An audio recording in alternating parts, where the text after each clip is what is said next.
I always believed that home should be a place of peace, but for many years, my home felt like a quiet storm waiting to break. My brother, Caleb, and I grew up in the same house, but we never walked the same path. I worked hard through school, stayed focused, and used every little chance I got to grow. Caleb was different. He liked fast things, easy shortcuts, and quick praise. Our parents tried to help him, but he didn't want help. When I turned 27, I finally gathered all the documents I had worked so hard for, my certificates, training letters, job recommendations, and the project files that took months to finish. They were the keys to the new career I wanted. I kept them safe in a small blue folder in my room. One evening, when I came home from work, something felt wrong. My room was too quiet, and the air felt heavy, like someone had been there. When I opened my drawer and saw the folder missing, my heart dropped. It felt like the floor moved under me. I searched everywhere, hoping it fell somewhere by mistake. But deep inside, I knew the truth before I even saw it. Caleb had been in my room again. I walked around the house with shaky hands, calling Caleb's name, but he didn't answer. He never stayed to face questions. When he did something wrong, he always disappeared first. I went to the backyard, and that was when I saw it, the small metal bucket behind the shed, smoke still rising from it. My chest tightened. I knew what was inside even before I stepped closer. My blue folder was half burnt, its edges dark and curled. The papers inside were ash mixed with tiny pieces of what used to be my future. I felt my knees weaken. For a moment, I couldn't breathe. I didn't shout. I didn't cry. I just stood there, staring, feeling something inside me break quietly. Caleb stepped out from behind the shed with no guilt on his face. He shrugged and said, "You think you're better than everyone. Now let's see how far you go without those papers."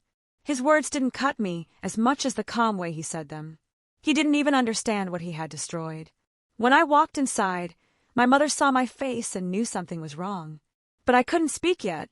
I went to my room, sat on the bed, and held the little pieces left in my hand. I didn't have a plan. I only had pain and a strange, rising strength I didn't understand yet. The next morning, I woke up with a heavy chest, but I forced myself to breathe slowly. I couldn't let this break me. I was 27, and I had worked too hard to let one moment stop everything. So I took a deep breath, tied my hair back, and walked out to face the house. My mother was already waiting in the living room. She touched my arm gently and said, "Nora, please don't fight him. Talk to him calmly." I nodded, even though I knew talking to Caleb calmly never worked. He only listened when he wanted something. Still, I searched for him, hoping he would show a little remorse. But when I found him in the kitchen eating cereal like nothing happened, I realized he wouldn't. "I know what you did," I said softly. "You burnt my documents." He didn't even look up. "So, they were just papers. You can print new ones." He didn't understand that some certificates couldn't be replaced easily. Some letters took years of trust to earn. Some achievements were one-time opportunities. I wanted to shout, but I didn't. I reminded myself that anger would only cloud my mind. Instead, I decided something quietly. I would rebuild everything he destroyed, and I would do it in a way he could never stop. Karma doesn't rush. It arrives when the truth is ready. I started by calling every place connected to my documents. I spent hours sending emails, explaining calmly what happened, asking for reprints or updates. Some offices agreed. Some said it would take time. Some said nothing at all. But I didn't stop. At work, I stayed longer than usual, taking on extra tasks so I could gather new recommendations. My manager noticed my effort. She watched me closely, and one afternoon she said, "Nora, you've been pushing yourself a lot lately. Is everything okay?" I hesitated. I didn't want to embarrass my family, but I also didn't want to hide the truth. So I told her the simple version, that my documents were damaged and I was trying to replace them. She didn't ask how. She only said, "You have a quiet strength. Keep going." Her words lifted me. They made me believe that even though I had lost something big, I hadn't lost myself. Meanwhile, Caleb kept acting normal. He laughed with his friends, watched TV loudly, and walked around like nothing had happened. But sometimes I caught him watching me, waiting for me to explode or give up. When I didn't, he became uneasy. Karma was already moving, silently, slowly, and he didn't even see it coming. A week later, something unexpected happened at work. Our company announced a new training program that could only take 3 people. It came with a certificate, a work allowance, and a chance to meet partners from a bigger firm. It was exactly what I needed, a chance to rebuild my lost opportunities. Everyone was excited, but also nervous because the selection was strict. We needed to submit our past achievements, project samples, and a written letter explaining why we deserved the chance. I felt a small knot in my stomach. My original documents were gone, but I still had my skills, my honesty, and the new letters I had started collecting. I sat down at my desk, took a deep breath, and wrote everything from the heart. I wrote about growth, strength, and how failure had taught me more than success. When I submitted it, my hands were trembling, but my spirit was calm. At home, Caleb sensed something was changing in me. He watched me quietly that night as I arranged my files. For the first time, he looked unsure. He had destroyed my papers, but not my future. And deep down, I think he realized that his actions had started something he could no longer control. 2 days after submitting my application for the training program, I received an email saying I had been shortlisted. My heart jumped, but I tried to stay calm. There were still interviews ahead, and I didn't want to get too hopeful. Still, a small light formed inside me, a quiet belief that maybe things were turning around. When I got home that evening, Caleb was sitting in the living room scrolling through his phone. He didn't even look up when I entered, but I felt his eyes follow me as I walked past. He could sense the shift. He had spent years watching me work hard, and he had seen the way I broke down when my documents burned. Maybe he expected me to stay broken. Maybe he wanted that. Later that night, my mother stopped by my room. "Nora," she said gently, "I don't know how to handle all this, but I'm proud of how calm you've been."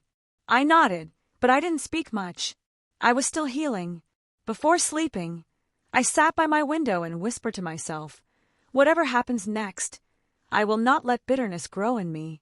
Karma works in silence, and sometimes the silence is louder than anger. The interview day came faster than I expected. I woke up early, ironed my best blouse, and tied my hair into a simple bun. My hands were cold, but my mind felt strangely steady. I took a deep breath before leaving the house, telling myself that everything I needed was already inside me. At the company, the atmosphere buzzed with nervous energy. People shifted in their seats, rereading their notes. When my name was called, I walked into the small room where 3 interviewers sat behind a table. They asked about my past work, challenges I had faced, and how I handled pressure. I answered honestly, not trying to sound perfect. I even talked about losing my documents, not as a sad story, but as a lesson.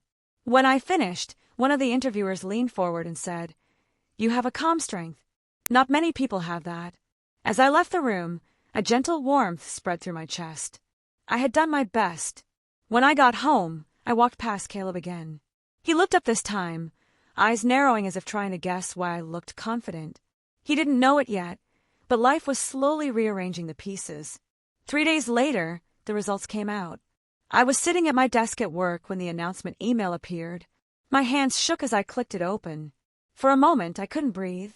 Then I saw it. "Congratulations, Nora. You have been selected." I covered my mouth, closing my eyes as relief washed over me. After everything that had been destroyed, after all the fear I felt, here was a door opening, a door that Caleb couldn't close, no matter what he had done. My manager patted my shoulder when she heard the news. "You earned this," she said. "Your work speaks louder than any papers." That hit me deeply.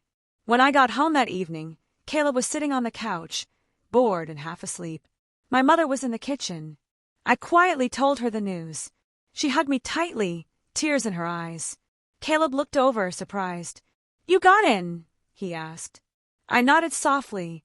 For the first time, his face changed. He looked confused, even frustrated.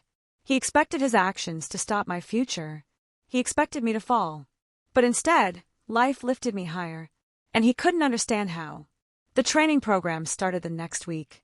It felt like stepping into a new chapter of my life. The rooms were bright, the mentors were friendly, and everyone there wanted to learn. I threw myself into the work, taking notes, asking questions, and joining every group activity. The more I grew, the lighter my heart felt. It was strange. I had lost so much, yet I felt stronger than ever. One afternoon, our lead mentor, Mr. James, told us we would be presenting final projects in 3 weeks. The top presentations would be sent to a partner firm for consideration. My heartbeat quickened. This was bigger than I expected. Each night, I stayed late at the office, shaping my ideas slowly and carefully. I wanted my work to shine, not to prove anything to Caleb, but to prove to myself that I could rise after being pushed down. Back at home, Caleb watched me with a tense expression. He didn't say anything, but I could tell he felt something. Maybe guilt, maybe fear, maybe jealousy. He had tried to close one door, but life opened another one even wider. And that's the thing about karma. It doesn't shout, it simply shifts the balance. As the weeks passed, I focused more than I ever had. I practiced my presentation at night, speaking softly so I wouldn't disturb anyone. Sometimes I caught Caleb standing by the hallway, listening quietly. He never said a word. He just watched, as if trying to understand how I kept moving despite everything he had done. My mother noticed his strange behavior too. One evening, she whispered to me, "He is restless. Maybe he's starting to see the truth." I didn't reply. I wasn't angry anymore.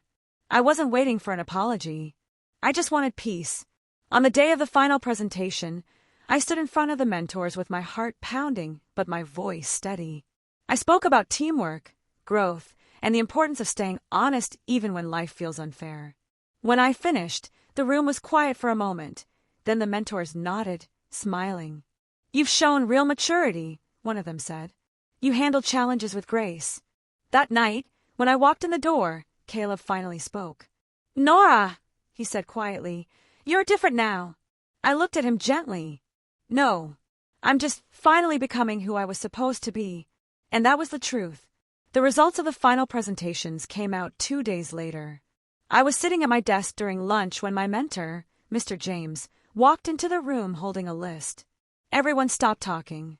He looked around and said, "These are the top 3 projects that will be sent to our partner firm." My heart started beating fast. I didn't expect to win, but I hoped my work had spoken well. He began reading the names. The first name wasn't mine. The second name wasn't mine. For a moment, my hopes started to fall. Then he read, and the final spot, Nora Daniels. The room filled with light applause, and I felt my breath leave my chest. I smiled softly, almost in disbelief. After everything that had been burned and broken, here I was rising. When I got home, I sat at the dining table with my mother and told her the news. She wrapped her arms around me and whispered, "This is your time." Caleb stood by the doorway, silent. I could feel his eyes on me, but this time there was no anger in them, only something softer, something confused. He was beginning to understand that hurting someone never stops their destiny. It only reveals their strength. The partner firm asked for a virtual meeting with the top 3 candidates. I prepared carefully, checking my internet connection, arranging my notes, and rehearsing my answers in a calm, steady tone. My mother wished me luck before she left for work. Caleb was in the living room, pretending not to listen but watching every move I made. When the meeting started, the screen showed 4 professionals from the partner company. They asked about my ideas, my work process, and the challenges I had faced. I answered clearly, not hiding anything. In fact, I shared how losing my documents forced me to rebuild my confidence and trust in myself. One of the interviewers nodded slowly. "Your resilience stands out," she said. "We appreciate honesty."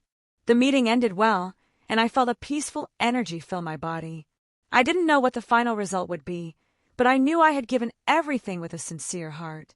Later that evening, Caleb walked into my room quietly. He didn't look proud, angry, or jealous. He just looked unsure. "Nora," he said, "I didn't think things would turn out like this for you." I looked at him calmly. "Life has a way of correcting things," I said. He lowered his eyes, and for the first time he didn't argue. A week later, the partner firm's final decision arrived. I received an email while I was making tea in the office kitchen. My hands trembled as I opened it. "Dear Nora, congratulations. We are offering you a 6-month work placement with us." I pressed my hand to my chest. I felt warm tears gather in my eyes, but they weren't tears of sadness. They were tears of gratitude.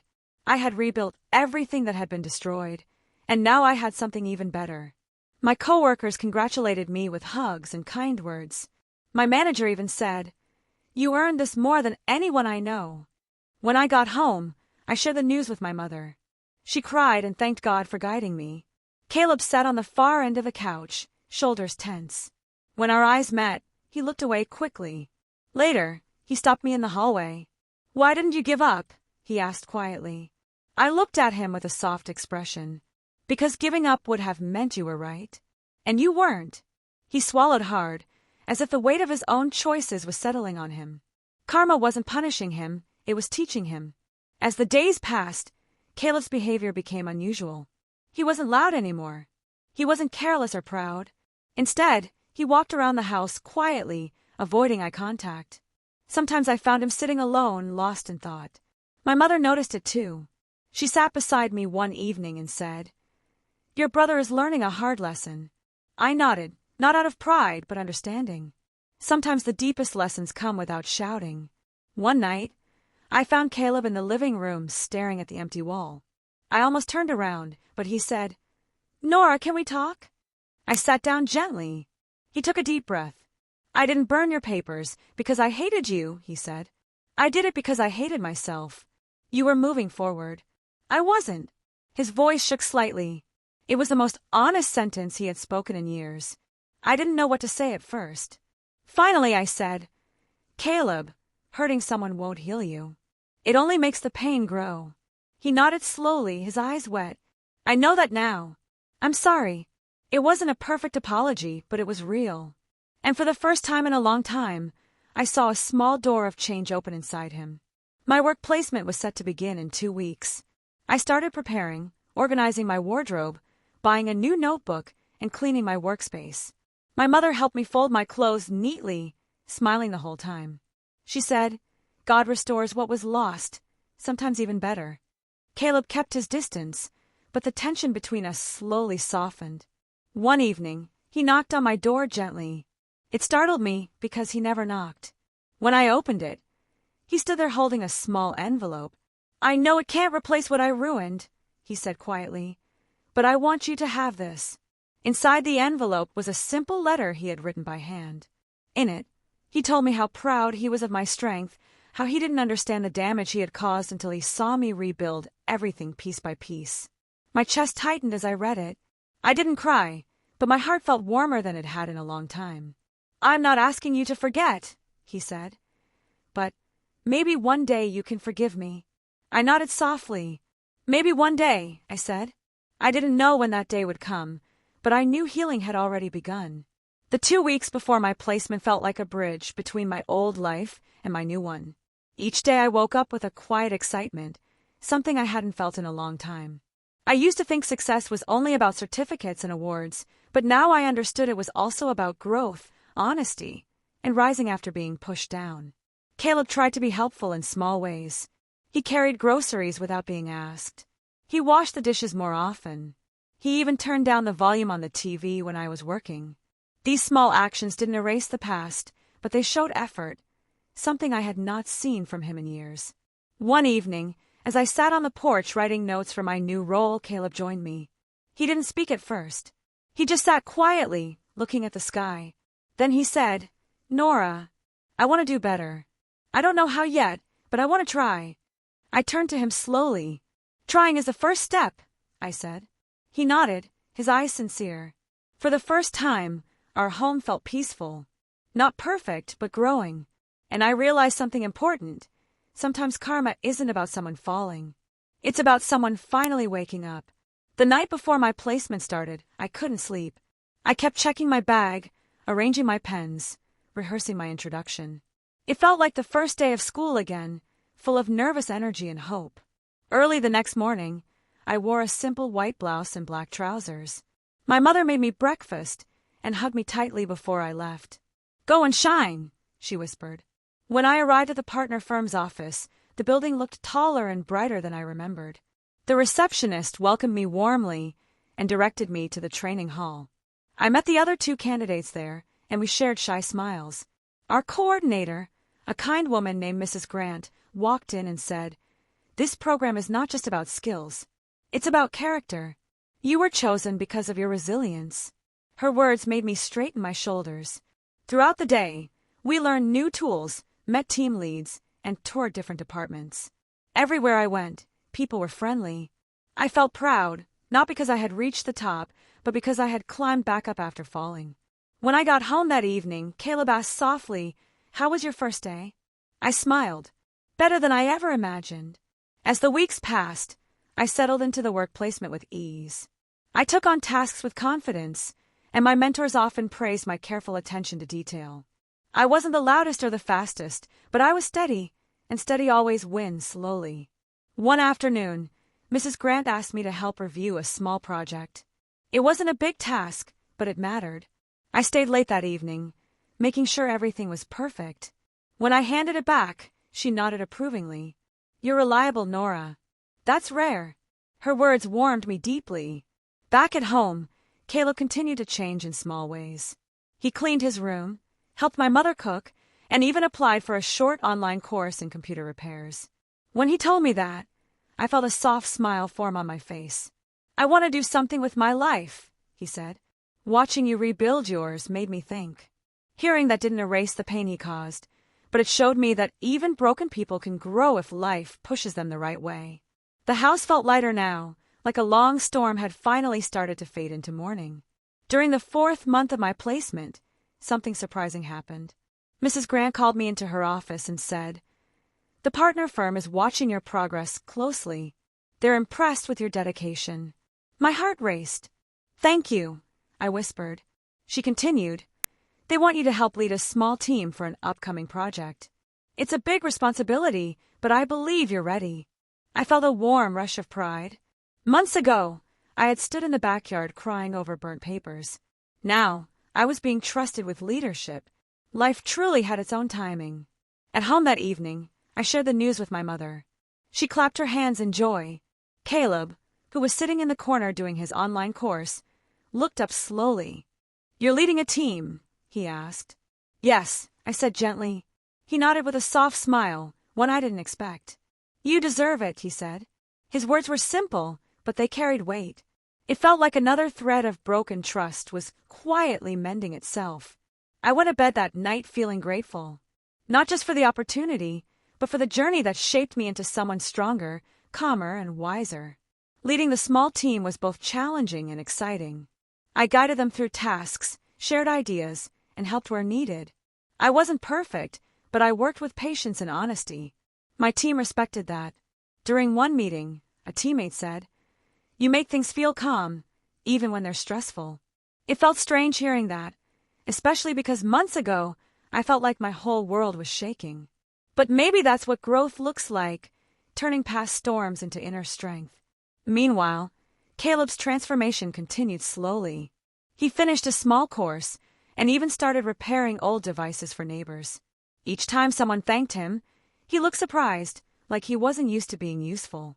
One evening, he knocked on my door again. "Nora," he said, "I've been thinking about everything. I don't expect you to forget, but thank you for not giving up on yourself." I looked at him for a long moment. His eyes were honest, even a little fragile. "People can change, Caleb," I said softly, "but they have to want it." He nodded. "I do." For the first time, I believed him. And as I closed my notebook that night, I felt the story of my life turning to a new, peaceful page. 2 months later, something unexpected happened. Mrs. Grant invited me to a private meeting with the senior manager.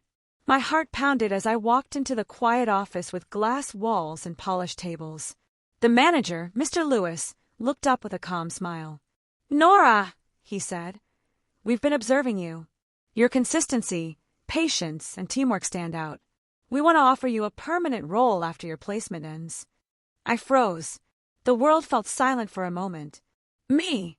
I whispered. "Yes," he said. "You've earned it." My eyes stung with tears I tried to hide. After all the pain, all the setbacks, all the nights spent rebuilding my dreams from ashes, here I was, being offered a position I once thought was impossible. When I got home, my mother hugged me so tightly I could hardly breathe. Caleb stood behind her, his hands tucked in his pockets. "That's big," he said softly. "It is," I replied. He nodded, a small smile tugging at his lips. I'm proud of you. Those words meant more than I expected. For the first time, I felt like the universe was giving me back everything I lost, and even more. The next weeks were full of training and preparation for the new role. I worked closely with small teams, learned new systems, and helped with an upcoming presentation. Even when things got stressful, I stayed steady. One afternoon, Mrs. Grant walked up to me and said, "Your journey shows resilience.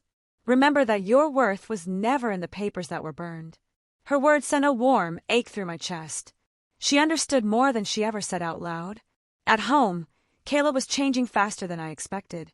He repaired more gadgets, earned small money, and even began saving. The neighbors called him the quiet fixer. Each time someone praised him, his shoulders lifted a little higher. One evening, he came to my room with an old folder. "I've been working on this," he said.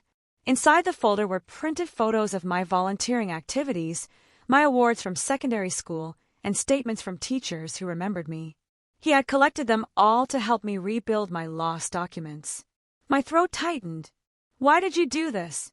I asked. For the first time, "I want to be your brother for real." I couldn't speak. I just hugged him. Sometimes, karma heals in ways you never expect. As my placement neared its end, the company asked me to help prepare the final report presentation. It was a big task, the type usually given to older staff. I spent hours gathering data, arranging designs, and rehearsing my points. On the day of the presentation, my hand shook a little, but my voice stayed steady. When I finished, the room stayed quiet for a moment, then the team clapped. After the meeting, Mr. Lewis told me, "You're ready for this job." When I got home, I found Caleb sitting on the veranda, staring at the sky. "You're glowing," he said with a small smile. "I'm just grateful," I replied. He nodded slowly. "I need to tell you something." I sat beside him, waiting. He took a deep breath. "The day I burnt your credentials, I thought it would stop your shine. I was angry, jealous, lost. But watching you rise again showed me something. You are stronger than I ever knew." His voice shook slightly. "I'm sorry," he whispered. This time, the apology felt real. "I forgive you," I said softly. "But let's both grow from here." He nodded, relief washing over his face. It felt like a door finally closing and a new one opening. The final week of my placement was filled with goodbyes, congratulations, and warm smiles. Even some staff I barely spoke to wish me well. I felt like I belonged, something I hadn't felt in a long time. On my last day, Mrs. Grant handed me a sealed envelope. "Open this at home," she said with a knowing smile. I carried it in my bag the whole way home, feeling its weight like a secret. When I arrived, Caleb and my mother were waiting. "Open it," my mother said excitedly. Inside was an official letter offering me a full-time position with a training scholarship included. My breath caught in my throat. "A scholarship?" I whispered. "Yes," Mrs. Grant said from the doorway. She had followed me home. "We believe in investing in people who rise despite challenges." Tears fell down my cheeks as I hugged her. Caleb came closer, his voice quiet. "You did it, Nora." "No," I replied with a trembling smile. "We did it." All of us grew. The sun outside was setting, painting the sky orange and pink. It felt like the perfect ending to a long storm. A month later, I started my new job, walking into the office with confidence I had earned through fire, tears, and healing. I took a long breath, feeling the cool air of the building and the warm greetings from my new teammates. Life did not feel heavy anymore. It felt open, like a road waiting for my footsteps. At home, everything was different too. Caleb had turned our old storage room into a small workshop. People now visited regularly to fix their radios, phones, and tiny gadgets. For the first time in years, laughter returned to our house. One evening, I sat outside watching the stars. Caleb joined me silently, holding a small wrapped box. "What's this?" I asked. "A fresh folder," he said, "for new certificates, new wins, new memories." I opened it and smiled. It was simple but meaningful. "You're changing," I said softly. "So are you," he replied. We sat quietly, the night breeze brushing against our faces. That was when I realized something important. Karma didn't punish him. Life taught him, and it lifted me. My dreams weren't burnt after all. They were reborn. And this time, They were stronger than ever.